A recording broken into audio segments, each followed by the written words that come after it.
Nella città di Pirandello il paradosso è che hanno le scuole chiuse e le vogliono aperte, nel resto dell'isola tutti si lamentano per il problema inverso. Approvato dall'Aula l'esercizio provvisorio fino al 28 febbraio, si va in dodicesimi, sbloccati 231 milioni, oggi in Aula all'ordine del giorno il disavanzo. Oggi Borsellino avrebbe compiuto 80 anni, depositate le motivazioni della sentenza d'appello Quater. Concluse le indagini dei carabinieri sulla campagna Olearia 2020 e l'illecito smaltimento delle acque di vegetazione.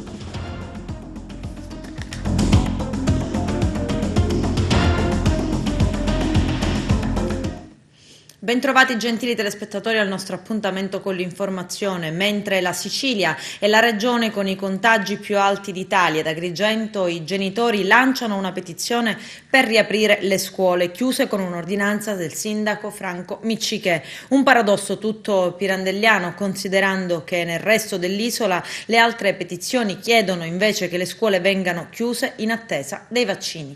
Il servizio di apertura è di Eugenio Cairone. Un sussulto di rabbia aveva accompagnato l'ordinanza del governatore Nello Musumeci per avere cancellato la possibilità di far visita ai parenti, perché la Sicilia, aveva detto Musumeci, va chiusa vista la situazione. A malincuore è una decisione che va accettata perché bisogna porre un freno al dilagare dei contagi. Quello che non si può accettare però, perché incoerente, è la decisione dello stesso governatore della Sicilia di mantenere aperte le scuole, una grave contraddizione che ha fatto rivoltare i cittadini costretti al nuovo lockdown. Ad Agrigento le scuole comunque resteranno chiuse. L'ordinanza del sindaco Franco Miccichè è arrivata infatti puntuale per la chiusura fino al 30 gennaio delle elementari e delle prime classi delle scuole medie inferiori. E adesso sono le mamme ad arrabbiarsi. I genitori definiscono le ordinanze del sindaco di Agrigento illegittime e irragionevoli. Ma insomma, c'è o non c'è il rischio contagi? E se c'è, è strana casomai la decisione del governatore Musumeci, non certo quella di un sindaco che ad Agrigento è anche un medico.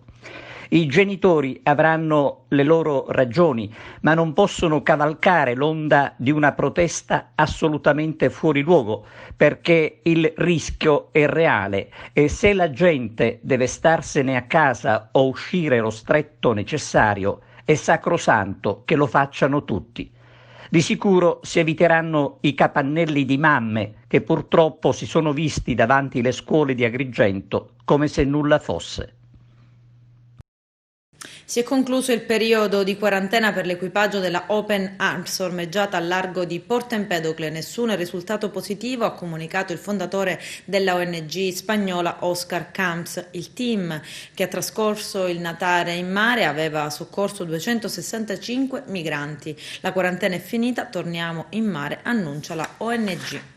Un infettivologo messinese, diventato il medico della porta accanto attraverso i social, ha messo a disposizione gratuitamente la propria professionalità per la cura a domicilio del Covid, rivolta a chi è in isolamento, diventando punto di riferimento per i pazienti a livello nazionale. Vediamo.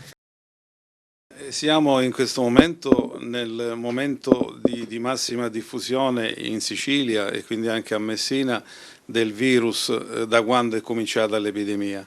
Se noi facciamo riferimento agli anni passati, prima di questo nuovo coronavirus, questo era anche l'inizio, generalmente dopo le feste di Natale, dopo l'Epifania, della circolazione del virus influenzale stagionale, che poi sappiamo in Sicilia raggiungesse il picco verso febbraio.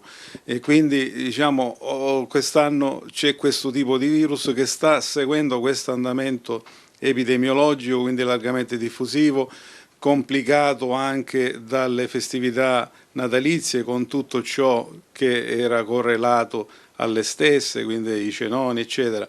Certo, ora ci siamo allontanati un pochino dal Capodanno e quindi ancora la diffusione nella giornata di ieri è stata veramente di quasi 2000 casi nella regione Sicilia, quindi questo ha fatto sì che si prendessero delle decisioni circa l'intero territorio regionale come zona rossa. è l'unico modo in questo momento per fermare la diffusione del virus, quindi dal punto di vista proprio della prevenzione. L'altro al solito sono le cure cui alludeva lei, ma che ancora purtroppo non vengono effettuate su larga scala e nemmeno nella provincia o nel territorio provinciale di Messina e nel comune di Messina, quindi occorre che ancora si moltiplichino le forze perché da un lato si faccia prevenzione, ma da un altro lato si prestino le cure immediate, proprio quelle che i fatti dicono sono state effettivamente risolutive ai soggetti contagiati. Non si è investito molto anche a livello di indicazioni effettive attraverso gli ordini provinciali dei medici su cure efficaci.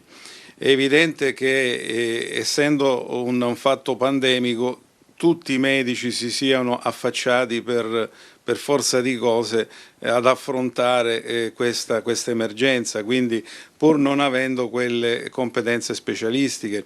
Le immagini è come se oggi noi avessimo una popolazione di soggetti per esempio fratturati e ci dovessimo inventare a fare gli ortopedici. Quindi sarebbe un disastro dal punto di vista anche funzionale dei risultati oggettivi.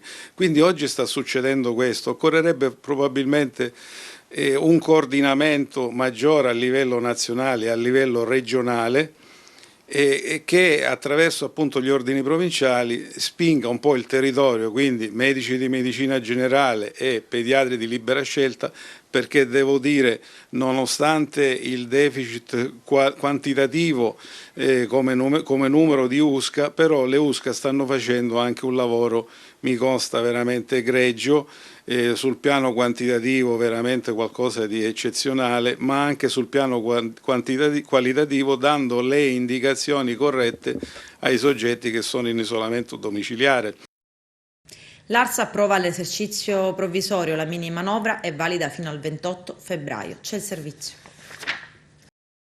Esercizio provvisorio per 2 mesi, via libera dall'ARS, sbloccati 231 milioni fino al 28 febbraio, data entro la quale interverrà l'approvazione del bilancio di previsione della legge di stabilità per il 2021. Si tratta della prima applicazione dell'intesa conclusa con lo Stato il 14 gennaio scorso. A favore hanno votato 39 parlamentari, 14 contrari e 6 gli astenuti. Oltre a sbloccare le spese di funzionamento della Regione Siciliana, la legge sull'esercizio provvisorio finanzia in 12esimi la spesa degli enti pubblici regionali, i contributi per la gestione di parchi e riserve naturali, consente il pagamento della quarta trimestralità relativa alle spese di funzionamento degli enti locali siciliani, oltre a riattivare una serie di servizi essenziali come i contributi ai portatori di disabilità e per le modalità di contrasto al Covid. Interventi sono previsti anche in favore dei teatri, musei ed altre attività culturali, oltre alle attività sportive e turistiche. La legge approvata istituisce presso la Regione Siciliana il Collegio dei Revisori dei Conti, organo di controllo contabile che consentirà la verifica sulla spesa regionale. E il presidente della regione Nello Musumeci in aula ha presentato i 2 nuovi assessori, Marco Zambuto e Toni Scilla. Oggi all'ordine del giorno una seduta per discutere dell'accordo raggiunto con lo Stato che consente alla Regione di spalmare in 10 anni il disavanzo da 1 miliardo e 700 milioni di euro.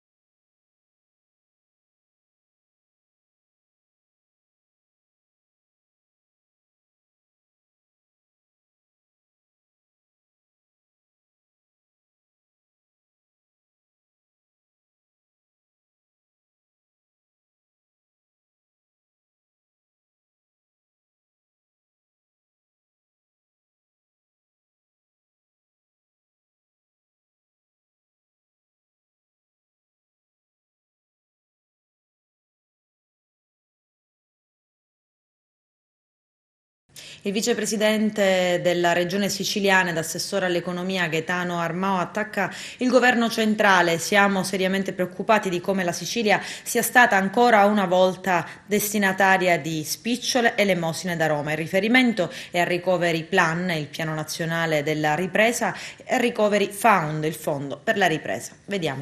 Sostanzialmente lo Stato, tranne alcune piccole concessioni, ha detto: io mi limito a coprire le spese da minori entrate. Il resto delle spese le farete con i fondi europei. I fondi europei sono stati semplificati in relazione all'obiettivo, cioè potete aiutare con i fondi europei le famiglie e le imprese, quindi non solo fare infrastrutture ma anche dare aiuti. Ma dovete rendicontare sempre secondo le regole europee, che sono regole molto stringenti. Questo ha fatto sì che i percorsi di orientamento, di riconversione delle risorse, per quanto riguarda la regione, io non sto parlando dei ritardi dell'INPS o dei ritardi dell'Agenzia delle Entrate, cioè queste sono cose dello Stato e che lo Stato deve dare ristori. Ora, con la zona rossa lo Stato dovrà intervenire. Per quanto riguarda la regione, i tempi, lo iatto temporale è stato dovuto a questo tipo di formalizzazione, quindi rivedere i piani con Bruxelles. La regione ha detto facciamo squadra con i comuni e abbiamo assegnato ai nostri comuni siciliani oltre 270 milioni di euro per aiutare bar, ristoranti, famiglie, tabaccherie, tutto quello che edicole, tutto quello che oggi soffre, e commercio soprattutto, ha perso 40 miliardi di fatturato. Non ci sono risorse che bastano, possiamo soltanto intervenire con minimi aiuti perché siamo un paese iperindebitato. Puntiamo a fare ripartire l'economia, perché se riparte l'economia poi il falegname lavora, il carpentiere lavora, l'idraulico lavora, cioè se non riparte l'economia avremo dato del pesce ma non la canna, cioè il sistema l'avremo fatto sopravvivere, finita la sovvenzione. L'Italia implode. Si parla sempre di un'Europa vicina più al sud. Cosa cambierà per la Sicilia, per il sud con il Recovery Fund? Il Recovery Fund è stato impostato molto bene dall'Europa.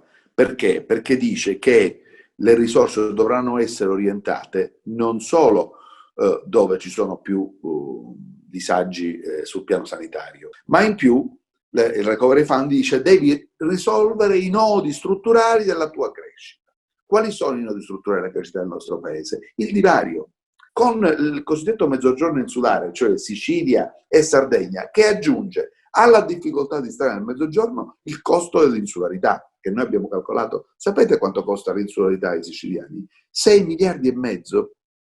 È come una tassazione occulta. Il recovery plan approvato dal governo non va bene perché non riconosce i parametri che Bruxelles ha dato. Addirittura cosa fa per la Sicilia? Sostituisce finanziamenti già stanziati per opere, le porta dentro il recovery plan. Ma a noi cosa ci aggiunge questa cosa? Questo recovery plan renderà il nord ancora più ricco e il sud ancora più povero.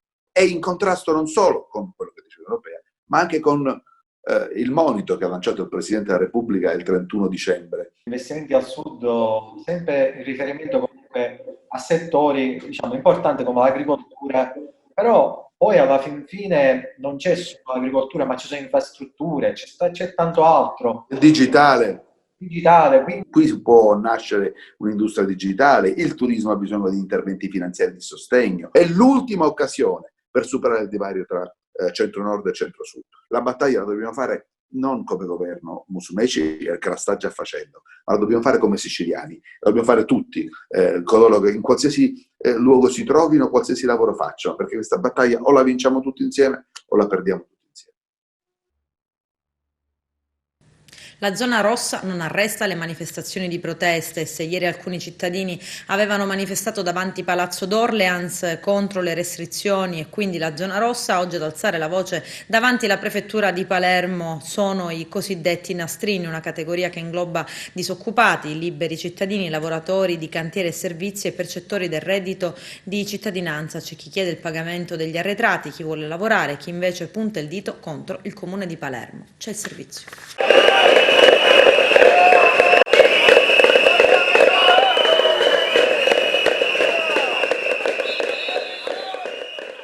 Il Covid, la zona rossa, le manifestazioni, le dure battaglie contro uno Stato che deve soldi. C'è tutto questo a Palermo.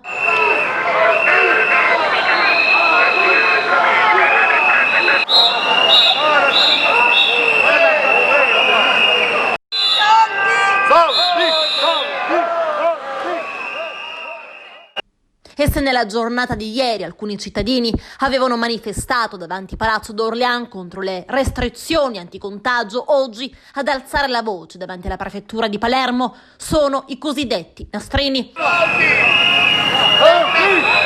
4 mesi, un mese che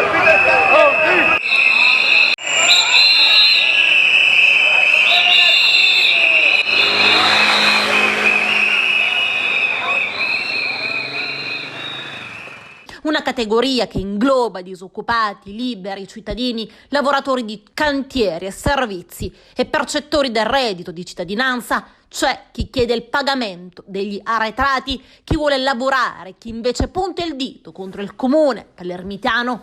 Ed era solo lo scorso novembre 2020 quando si lanciava per le strade palermitane proprio la terza manifestazione dei lavoratori dei cantieri di servizio, disoccupati e percettori del sussidio statale. Con i caschetti arancioni sulla testa si erano presentati davanti all'assessorato al lavoro di via Trinacria per chiedere alle istituzioni di aprire un tavolo tecnico per parlare del futuro dei cantieri di servizio in città e discutere di progetti per creare occupazione. Da poco è nato un movimento in tal senso costituito proprio da tutti i lavoratori nei cantieri di servizio e si fanno chiamare per l'appunto nastrini. Il lavoro è un diritto inalienabile per loro e deve essere uguale per tutti. Noi nastrini, ammettevano allora, facciamo parte dei cantieri utili alla società definiti soggetti fragili ed ingenti dalle pubbliche amministrazioni che non solo ci negano un lavoro vero ma ci prendono in giro non dandoci la mensilità pregressa. Lavoriamo per la collettività in siti importanti di Palermo con impegno e sudore, portando le ville e giardini allo splendore di un tempo per 8 ore settimanali, ma senza nessun contratto. Siamo utili e chiediamo il rispetto e la dignità che fino ad oggi ci hanno tolto. Continueremo a manifestare, avevano detto in quella sede, pacificamente ma con le dovute distanze e rispettando le norme anti-Covid anche nei prossimi giorni. E dunque torna la protesta. Tornano a farsi sentire, a far rumore, scendono fra le strade, gridano soldi, gridano fame, gridano dignità.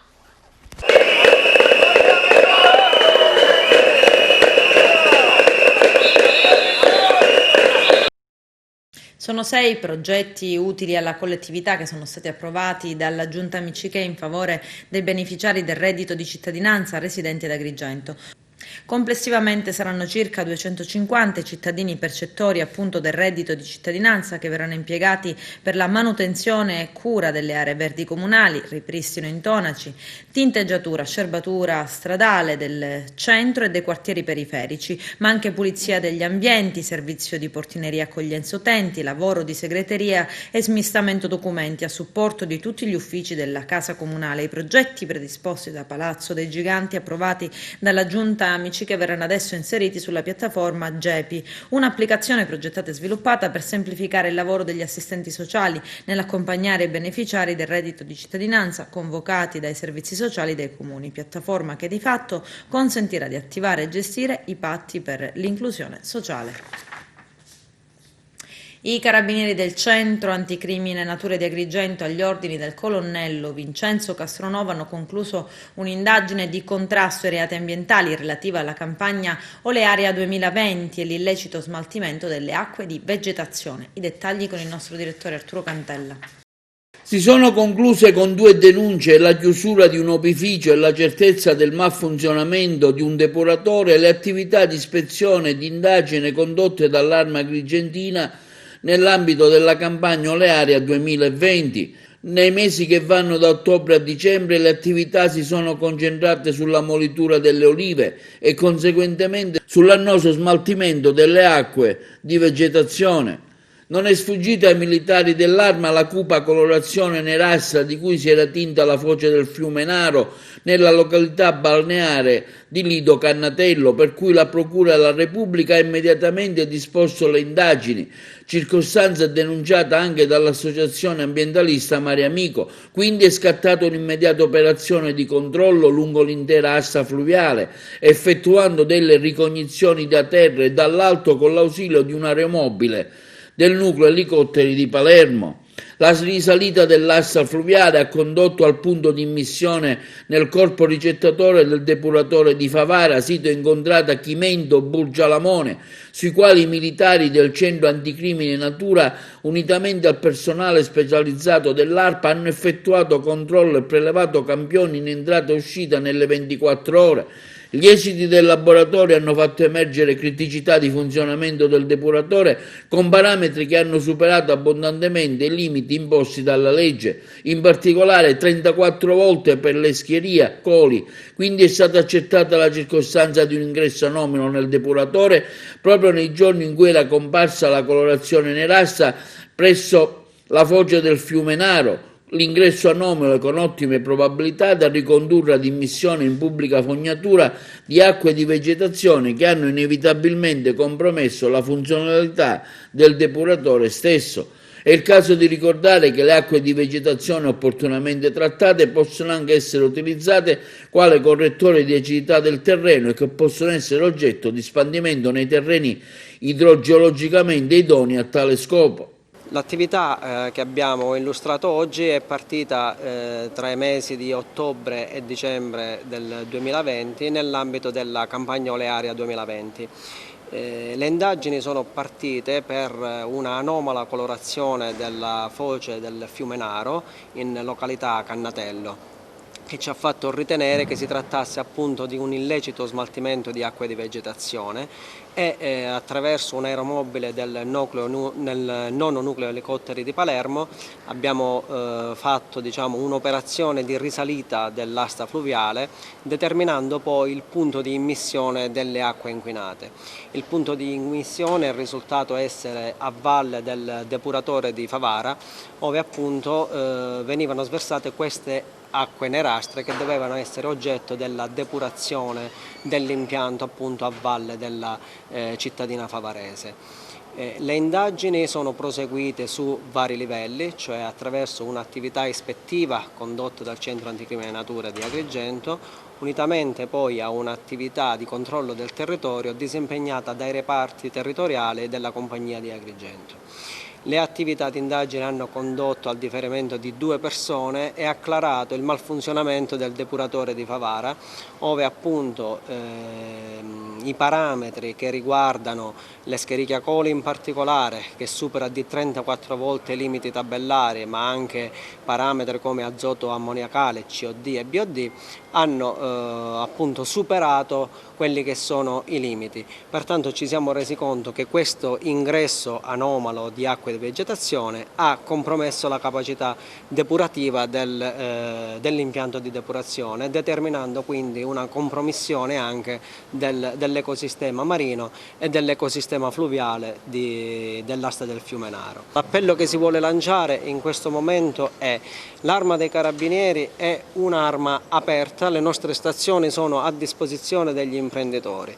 Riteniamo, ed è un dato scientifico, che l'acqua di vegetazione e comunque il sottoprodotto della molitura delle olive possa utilmente essere impiegato nell'ambito delle attività agronomiche come correttore di acidità, come ammendante del suolo, pertanto può costituire una risorsa e non già un rifiuto. Quindi lo sversamento illecito è tanto pericoloso per chi lo opera, perché le pene sono severe e le sanzioni amministrative salatissime, e invece questi può costituire una risorsa anche economica.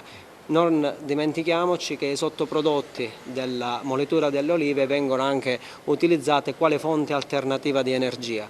Quindi l'appello è: laddove non si conosca la normativa, laddove l'imprenditore abbia dei dubbi, può assolutamente, anzi deve, ci fa piacere, che si raccordi con l'Arma. L'Arma è a disposizione per fornire qualsiasi tipo di informazione, qualsiasi tipo di consiglio e guidare eventualmente nelle operazioni di corretto smaltimento o utilizzo di questi sottoprodotti.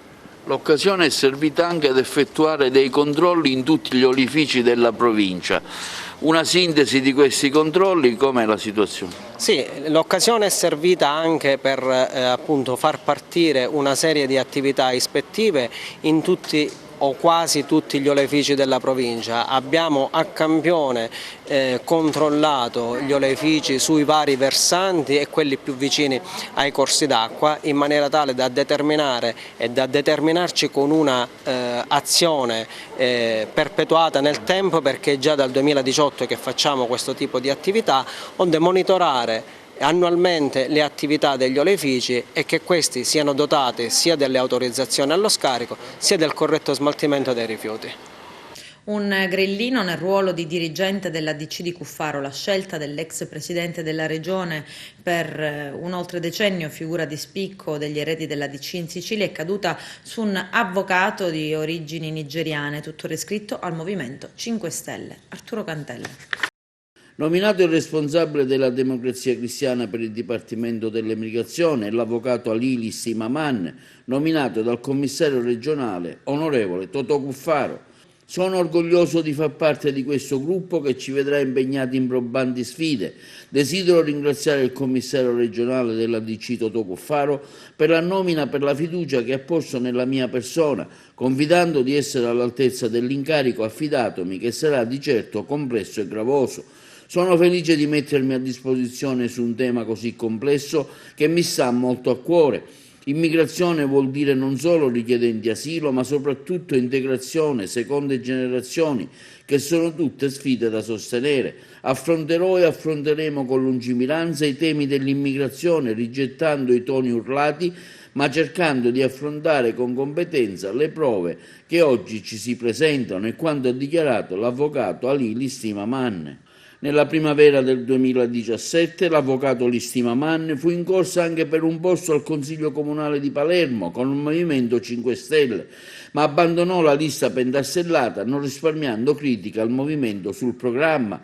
Era il periodo in cui 5 Stelle era portato dal candidato di sindaco Ugo Forello, anche lui avvocato, che poi abbandonò i 5 Stelle per la frattura sorta sui temi dell'immigrazione, nata proprio dalla scelta dei vertici di stringere un patto di governo con la Lega. Pochi mesi dopo Stimaman tentò anche la nomination a candidato governatore per il Movimento 5 Stelle, ma le regionali segnarono la ricandidatura di Giancarlo Cancellieri, mentre la corsa per uno scranno a Sala d'Ercole nel collegio di Palermo si fermò a soli 1572 voti. Il primo è stato Sambuca di Sicilia, poi altri comuni agrigentini hanno seguito l'esempio. Adesso il comune di Casteltermini, che lancia l'iniziativa delle case nel centro storico a €1 al fine di recuperare, riqualificare e valorizzare la zona. Il sindaco Gioacchino Nicastro spiega: l'iniziativa è stata fortemente voluta dalla mia amministrazione e mira a collocare Casteltermini all'interno di un circuito virtuoso, prosegue Nicastro, che in sinergia con i privati tende a riqualificare il nostro territorio dal punto di vista urbanistico edilizio e rilanciare l'offerta turistica. Nei mesi che seguiranno, periodo necessario al completamento dell'iter burocratico dell'iniziativa, ci dedicheremo costantemente allo studio e alla realizzazione di progetti che possano aumentare l'interesse per l'offerta, conclude Nicastro. Il Genio Civile di Agrigento, con a capo Rino Lamendola, presenta il consuntivo del 2020. C'è il servizio del nostro direttore Arturo Cantella. Sono complessivamente 24 le autorizzazioni e i pareri rilasciati dal Genio Civile di Agrigento nello scorso 2020 per l'esecuzione di lavori finalizzati alla manutenzione ordinaria e straordinaria di infrastrutture che attraversano il territorio della provincia di Agrigento. A comunicarlo in una sua nota il capo del Genio Civile di Agrigento, architetto Rino Lamendola. In particolare, continua Lamendola, i lavori sulle strade statali riguardano il viadotto Maddalusa, il viadotto Valle del Platani, il consolidamento delle prime, del primo e del secondo tratto del viadotto Morandi, il viadotto Re sulla strada statale 115 che interessa anche i 4 lotti in corrispondenza del bivio Borgo Bonsignore, i lavori nella galleria Belvedere di Sciacca in corrispondenza di Contrada Tumarrano, le strade statali 118 e 188 per i tratti che attraversano il territorio di Agrigento e Sambuca di Sicilia. Una serie di lavori hanno riguardato anche le strade provinciali Palma di Montechiaro, Campobello di Licata, la Siculiana Raffadali, la Mussomeli San Giovanni Gemini, la Ribera Cianciana, la dorsale San Biagio Platani Casteltermini, le strade comunali a Luccasicola, via Monte di Pietà Bonfiglio e Fontanella di Caltabellotta. Durante il 2020, afferma il capo del Genio Civile architetto Rino Lamendola, abbiamo riservato massima priorità all'esame e all'approvazione dei progetti che riguardano le infrastrutture nella consapevolezza che siano interventi importanti per limitare quel gap infrastrutturale che ha progressivamente isolato la nostra provincia. Rimanendo nel campo delle infrastrutture, anche il 2021 nasce all'insegna dei nuovi progetti. Il Genio Civile, infatti, accogliendo le istanze del sindaco di Agrigento Franco Miccichè, sta redigendo un progetto per la pavimentazione della panoramica dei templi, limitatamente al tratto non pavimentato dall'ex provincia e della strada provinciale 15 per un tratto in contrada consolida, al fine di garantire un efficiente collegamento dell'ospedale San Giovanni di Dio con la città di Agrigento. Proprio in questi giorni, conclude il comunicato Lamendola, abbiamo completato il progetto a servizio del supporto della gara che sarà bandita il prossimo mese di marzo per l'affidamento della progettazione esecutiva dei lavori di ammodernamento della strada Mare Monti, che per un investimento complessivo di 123 milioni di euro collegherà alla viabilità principale la strada statale 115 e 118, i comuni della provincia di Agrigento ricadenti come Alessandria della Rocca, Bivona, Burgio, Cammarata, Cianciana, Luccasicola, San Giovanni Gemini, Santo Stefano Chischina e Villafranca Sicola. Intanto direi che grazie a questo corridoio preferenziale che abbiamo creato nel 2020 per la veloce approvazione di progetti strategici, oggi sono aperti una serie di cantieri che riguardano le infrastrutture. Questo è molto importante perché la nostra terra possa superare questo gravissimo isolamento infrastrutturale che tarpa le ali allo sviluppo socio-economico della nostra realtà locale. E devo dire che il 2020, nonostante sia stato un anno segnato dalla pandemia, è stato un anno positivo per il Genio Civile. Siamo riusciti a portare avanti una serie di iniziative grazie all'impegno e alla professionalità dei dipendenti, ma anche grazie alle risorse messe a disposizione dal governo Musumeci.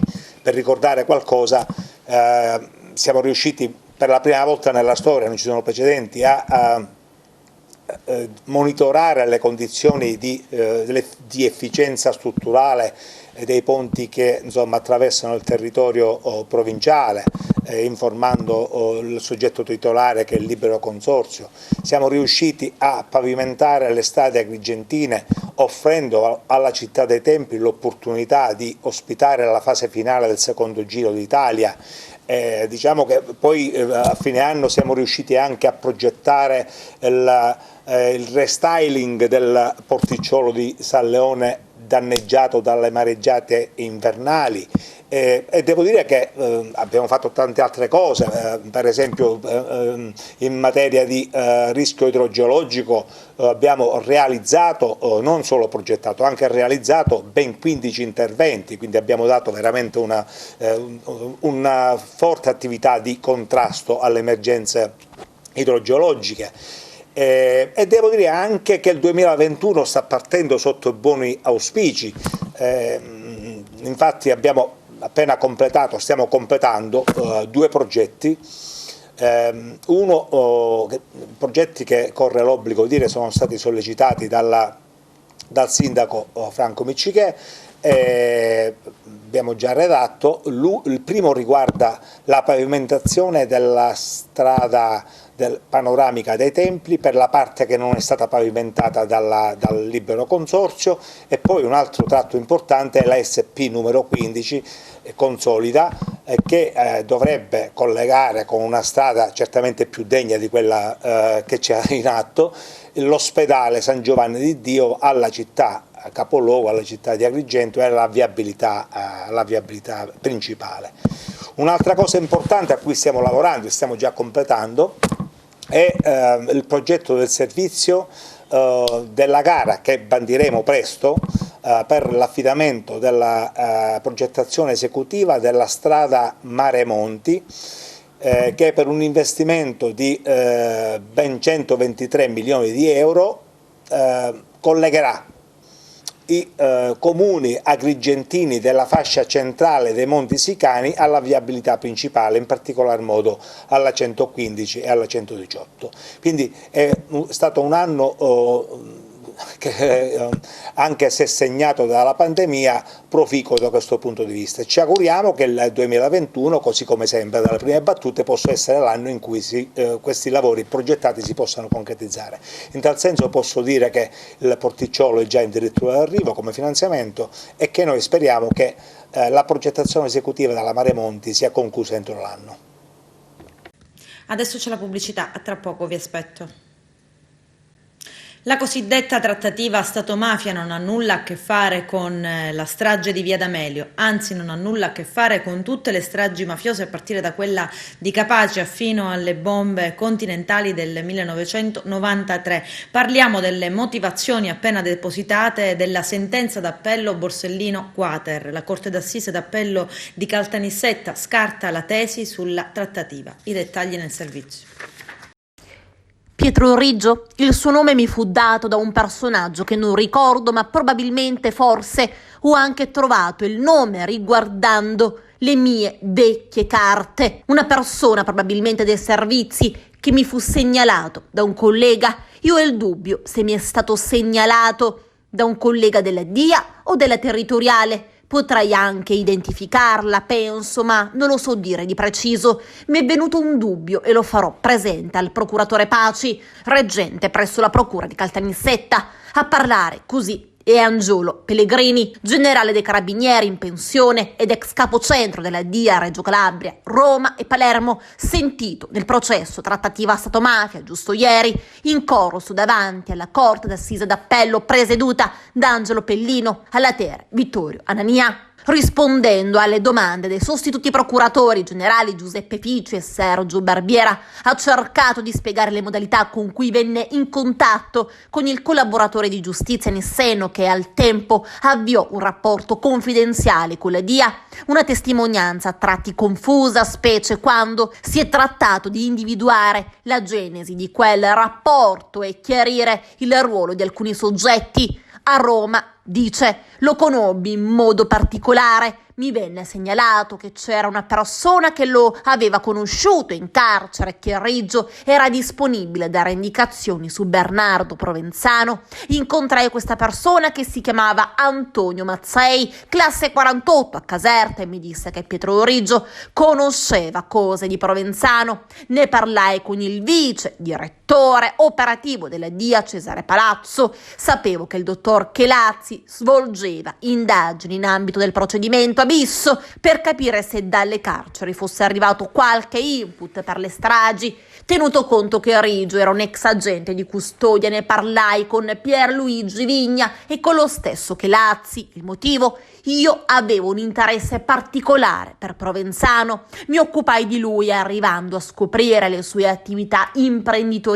Nonostante il personale limitato, venire a sapere che qualcuno poteva dare informazioni su Provenzano stimolò molto il mio interesse. Mazzei non era un uomo comune, Pellegrini gli diede anche un soprannome, il principe, vestiva in modo appariscente come fosse un nobile. Mi pare di ricordare, ammette ancora, che avesse un anello con le sue iniziali. Consultando alcune agende dell'epoca acquisite al processo, Pellegrini ha confermato le date degli incontri avvenuti nell'estate 1999. Il 2 luglio incontrai Mazzei e gli dissi che non avrei fatto colloquio investigativo con Riggio, ma che sarebbe stato interrogato il 7 luglio da Chelazzi. In quella data del 7 luglio Pellegrini ebbe modo di avere un incontro informale precedente all'interrogatorio di Chelazzi, a cui presenziò anche Mazzei. Quell'incontro, secondo quanto detto dal test, fu casuale. Nel corso dell'esame però l'ex capocentro della DIA ha riferito di non aver mai stabilito con Riggio un'infiltrazione in Cosa Nostra.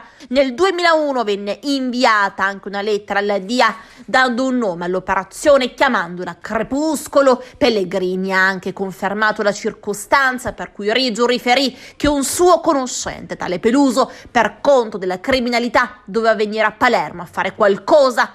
Io, dice, andai a parlare con Grasso a Palermo e chiesi la possibilità di fare intercettazioni sulle utenze di Peluso. Grasso disse che non c'erano elementi sufficienti per fare intercettazioni. Anche in merito alla spaccatura in Cosa Nostra già emergeva che Provenzano avesse preso le distanze da Riina. Pellegrini ha anche spiegato i motivi per cui solo a partire da maggio vennero protocollate le relazioni di servizio. Venne il dubbio che Riggio approfittasse delle sue attività per chiedere soldi in giro. Venimmo a conoscenza che era sottoposto ad indagine dalla Rossa e così decidemmo di cristallizzare tutto. Al contempo è negato che al Riggio fu detto di infiltrarsi delinquendo. Lui doveva solo riferire quello che sapeva, era una fonte ed aveva parenti mafiosi, anche se poi non ci portarono, ammette ancora, a Provenzano. Il processo è stato poi rinviato al prossimo 8 febbraio. Buon compleanno Paolo, oggi Borsellino avrebbe compiuto 80 anni, c'è il servizio. Sarebbe stato un compleanno eccellente, uno di quei traguardi degni di festeggiamenti e regali, sì, perché l'indimenticato e sempre vivo Paolo Borsellino avrebbe compiuto in questo 19 gennaio 2021 80 anni. Era proprio il 19 gennaio del 1940 quando venne alla luce nel quartiere della Calza, figlio di Diego Borsellino e di Maria Pia Lepanto, Paolo Emanuele, così come si chiamava l'anagrafe. Da bambino, durante le tante partite a calcio nel suo rione, conobbe Giovanni Falcone, più grande di lui di solo 8 mesi.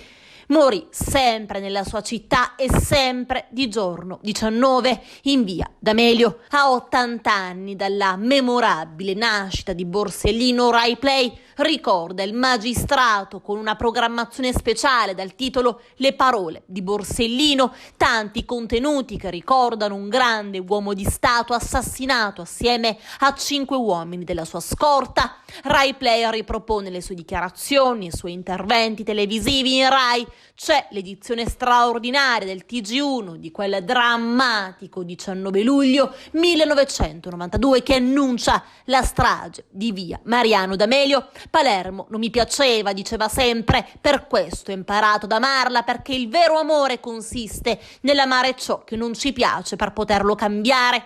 Ci sono poi un'intervista ripresa dal programma Lezioni di Mafia del 30 giugno 1992, lo speciale TG1 Processo alla mafia, dove tra le altre cose il giornalista Giulio Burrelli chiede a Paolo Borsellino se non sia sorpreso che l'imputato Michele Greco sia stato catturato a pochi chilometri dall'aula bunker dove si stava svolgendo il processo, e Palermo di certo non lo dimentica. La sua città oggi lo ricorderà con una serata speciale che si svolgerà al Real Teatro Santa Cecilia a partire dalle 20:30 con un evento chiamato Buon compleanno Paolo, organizzato da Agende Rosse e dalla Casa di Paolo, a cui parteciperanno numerosi artisti siciliani: Lello Annalfino, Coco Gullotta, Maurizio Bologna, Stefania Blandenburgo, i Sansoni, ragazzi della mafia uccide solo d'estate, insieme con l'attore Rosario Terranova, Sara e Federico Vivone e molti altri,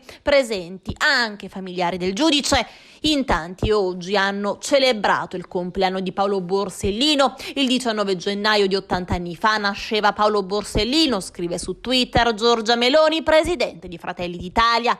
Non dimentichiamo il simbolo di tutti gli italiani che vogliono estirpare dalla nostra nazione il cancro della mafia. Nei nostri cuori Paolo vive. Questo invece è il messaggio di Davide Crippa, capogruppo del Movimento 5 Stelle alla Camera. Oggi il magistrato Paolo Borsellino avrebbe compiuto 80 anni, fu un baluardo contro Cosa Nostra, la corruzione. Vogliamo ricordare lui e gli agenti della scorta barbaramente assassinati dalla mafia per aver sacrificato la loro vita in difesa della legalità. Con il giudice ricorda l'esponente 5 Stelle, persero la vita gli agenti di scorta Agostino Catalano, Vincenzo Limuli, Walter Cosina, Claudio Traina ed Emanuela Loi, prima donna poliziotto ad essere uccisa in un attentato di mafia. Sono questi gli esempi da ricordare alle nuove generazioni e non altre. Oggi vogliamo ricordare anche tutti i giudici, i membri delle forze dell'ordine e coloro che nel silenzio e lontano dalla luce dei riflettori lavorano ogni giorno per la nostra sicurezza, anche a rischio della loro vita. A loro va il nostro grazie e la nostra gratitudine. Torna in carcere il boss palermitano Domenico Virga, 58 anni, accusato dalla procura di Messina di essere il mandante dell'omicidio di Francesco Costanza commesso nel 2001. I dettagli nel servizio. La polizia avrebbe fatto piena luce su un omicidio di mafia avvenuto 20 anni fa, arrestando il presunto mandante. Si tratta di Domenico Virga, 57enne, ritenuto elemento di spicco di Cosa Nostra e nello specifico del mandamento di San Mauro Castelverde Gangi. Secondo gli inquirenti sarebbe stato il mandante dell'omicidio di Francesco Costanza, commesso nella strada tra San Fratello ed Acquedolci nel settembre del 2001.